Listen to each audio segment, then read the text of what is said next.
Video like जरूर कर लीजिए और ऐसे वीडियो लगातार फ्री में पाने के लिए चैनल को तुरंत सब्सक्राइब कर लीजिए और बेल आइकन को जरूर टैप कर लीजिए ताकि आगे भी सारे वीडियो आपको मिलते रहे। यूट्यूब में फॉलो करते हैं तो प्लीज ये वाला फ्री टेलीग्राम चैनल जरूर ज्वाइन कर लीजिएगा। सारे नोटिफिकेशन सारे अपडेट यहीं पे आते हैं, ध्यान रखिए। Hello everyone, welcome to study for civil services backup channel. मेरा नाम सुमेधा ग्रेडी है और हिस्ट्री के सेशन में हम डिस्कस कर रहे थे पोस्ट मॉडर्न कल्चर के बारे में या पोस्ट मॉडर्न पीरियड के बारे में। लास्ट लेक्चर में हम लिटरेचर के बारे में डिस्कस कर रहे थे। क्या जाना था हमने कि न्याय शास्त्र जो है, न्याय शास्त्र के ऑथर कौन थे? सेज भारता, पतंजलि के महाभाष्य से, ठीक है, अष्टाध्यायी के पनिनी, कामसूत्र के वत्स्यायन और वृहत कथा के कौन थे? गुणवृत्य। ठीक है, ये कुछ इंपॉर्टेंट आपके कौन से थे? लिटरेचर थे जो हमने लास्ट सेशन में डिस्कस किया था। आज स्टार्ट करेंगे लेड इंडस्ट्री से।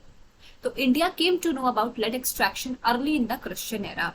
The most number of idols and molds of its construction have been found from Yaleshwaram in Nalakonda district. अब इंडिया को लेड एक्सट्रैक्शन के बारे में लगभग अर्ली क्रिश्चियन एरा में ही पता चल गया था।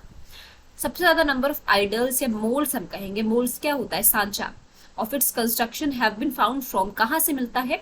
यालेश्वरम in Nalgonda district. Lead items made in Rome have been found in Taxila and Afghanistan. अब लेड आइटम जो है रोम में बने हुए जो है पाए गए, कहाँ पे पाए गए? तक्षशिला और अफगानिस्तान में।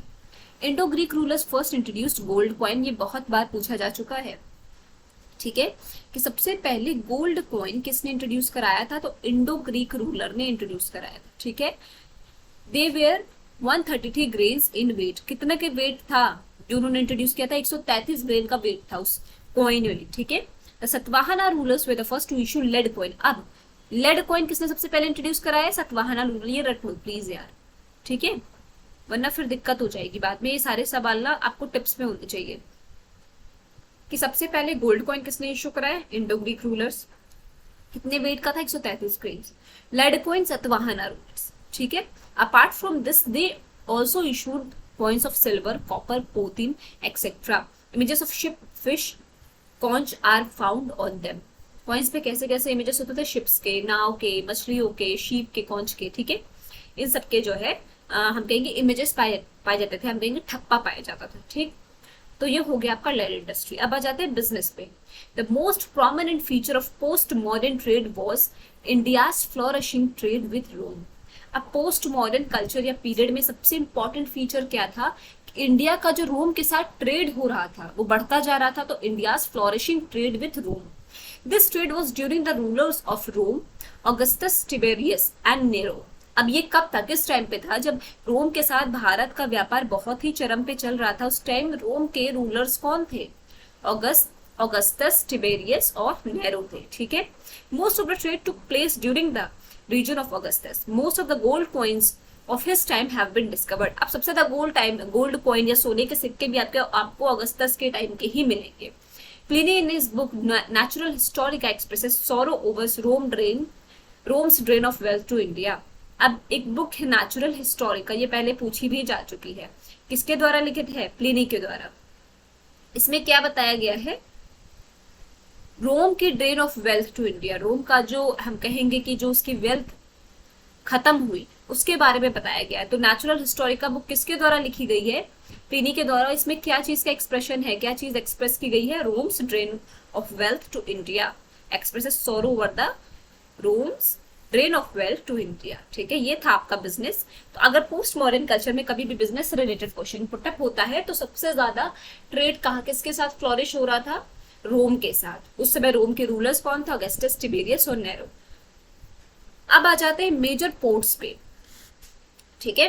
The description of the major ports of the post modern period is found in Periplus of the Erythraean C.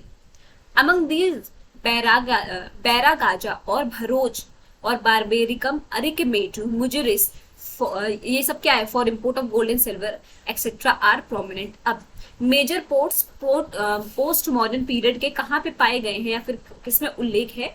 In Periplus of the Erythraean सी। कहाँ पे है? पेरिप्लस ऑफ द एरिथ्रियन सी में। अमंग दिस कौन कौन से पोर्ट्स आपके बहुत important है? आपका भरोच है, रिकमेडू है, मुजरिश है, बारबेरिकम है, ठीक है। ये सब किस लिए था? मुजरिस तो स्पेशली किसके लिए था? Import of gold and silver, सोने चांदी के इम्पोर्ट के लिए। ये सारे पोर्ट्स आपके फेमस थे।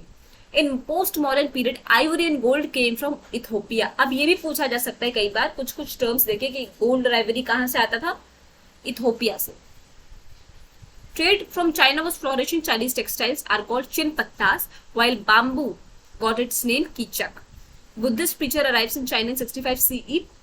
He made Lupan's famous White Horse Monastery in his residence. The Pandya rulers sent a batch of ambassadors to Rome from Bhadoch in 25 BC, which included a cheetah, peasant, जिसको bird है, snake, tortoise, a monk, and a boy without arms. This ambassador delegation reached the court of Augustus in 21 BC.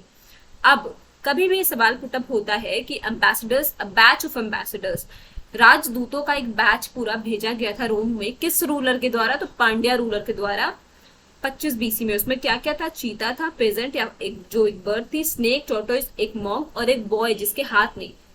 ठीक है, किसके court में भेजा गया था, Augustus के।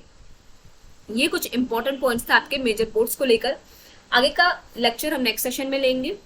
आई होप आपको आज का सेशन समझ में आया होगा। कोई भी डाउट हो तो प्लीज कमेंट सेक्शन में कमेंट करके जरूर बताइएगा।